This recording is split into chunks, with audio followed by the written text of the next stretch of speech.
the last class, I taught you chemical bond, types of chemical bond, ionic bond, and properties of ionic bond, right?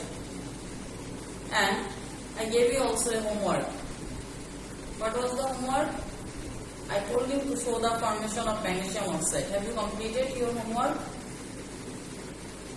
Okay. Today, we are going to discuss also the properties of ionic compound. Just I want to explain the property of ionic compound.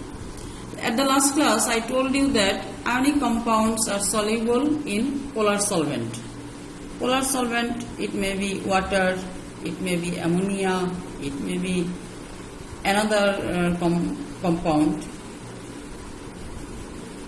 See, here sodium chloride is a ionic compound, and I told you that sodium chloride exists in crystal form in solid state.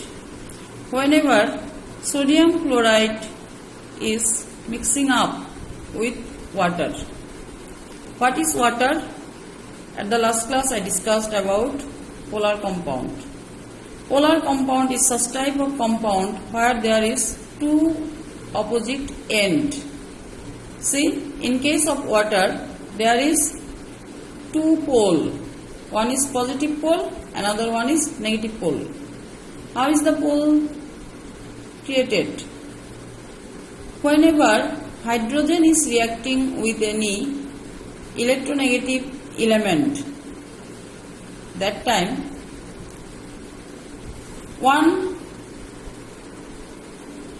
is getting partial positive charge and another one is getting partially negative charge.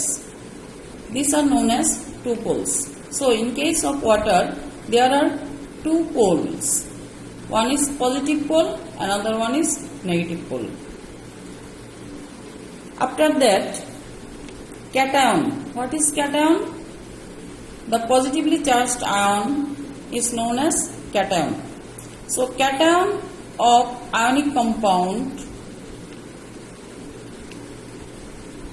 will be oriented in such a way that the negative pole of water will come towards the cation. Have you understood what I am saying?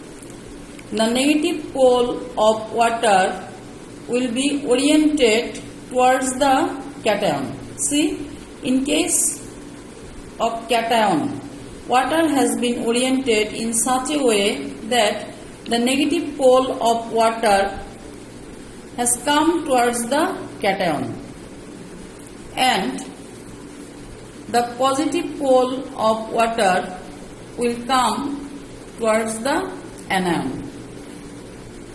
In this case, water will be oriented in such a way that the positive pole of water will be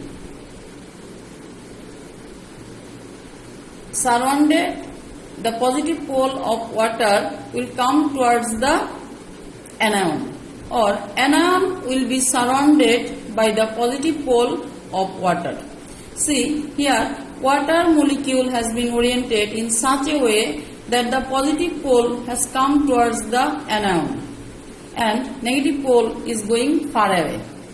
And here negative pole is coming towards the positively charged ion and positive pole is going far away. By this way, sodium chloride, you know that sodium chloride is existing in crystal form. So whenever they are reacting with water, that time ions are surrounded by the solvent molecule. Ions are surrounded by the solvent molecule, and this process is known as solution. Whenever solvent is water, that time this process is known as hydration. In this case, what will you say? This process is known as the hydration of sodium chloride. Is that clear to you? So, by this way, ionic compounds are soluble in polar solvent. Clear? Okay. If you have any question, then after finishing the class, you can ask me. Next, come to another topics. See, valency. Are you familiar with this word, valency and valence electrons? At the earlier, you learned in this way, valency, the capacity of one element to combine with other element is known as valency. But whenever we are defining on the basis of electronic configuration, that time the definition will be different. How can we define? Same thing, but you have to define in a different way.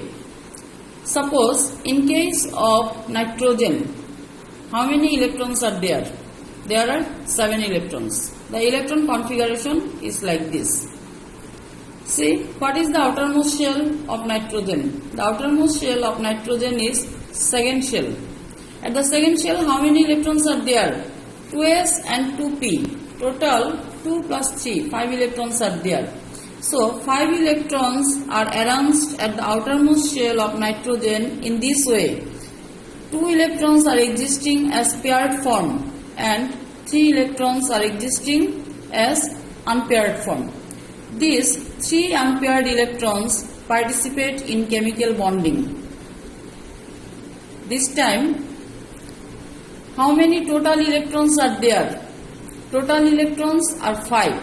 So, whenever you will define valence electron, that time you have to say the total number of electron at the outermost shell of any atom is known as valence electron. Have you understood? So, in case of nitrogen, there are total 5 electrons at the outermost shell of nitrogen. So, directly I will say that valence electron of nitrogen is 5. Then come to the valency. How will you define valency? The total number of electrons which are participating in chemical bonding or chemical reaction. These are known as valency. The total number of electrons of the outermost shell of any atom which are participating in chemical bonding is known as valency of that atom. Here, in case of nitrogen, out of 5 electrons, 3 electrons are participating in chemical bonding. So that valency of nitrogen is 3. So can I say that